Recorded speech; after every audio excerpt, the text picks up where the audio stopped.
May pangutang magdugay. Ang relasyon si Manara impas na. Ingon akong utok, move on. Ingon akong kasing-kasing, hold on. Pero ingon akong tiyan, kaon. Kay mapasmot ta kung gugma ang unahon. Ang gugma, mura ra nagsip-on. Nganong dili man nimo isikma. Kung kahibaw ka nga mas lami mo ginhawa kung wala siya. Dili pa man ta pwede sa pagkakaroon. Pero dunga natong paabuton ang giingon nilang saktong panahon. Wow! Sayang imuhang kwarta sa kamahal sa gasolina kung ang ihatod nimo dili nimo jowa.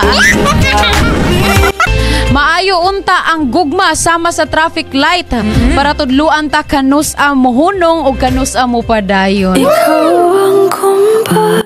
Di baling maubos ang pera sa piyesa, wag lang sa maling dalaga. Oy. Ang ato dang uyab murag buhok. Di na to mabalaan na anay uban. Andam tikang hulaton, mabugnaw man ang kanon, malaya man ang dahon. Basta kitang duha ang magkadayon. Wow!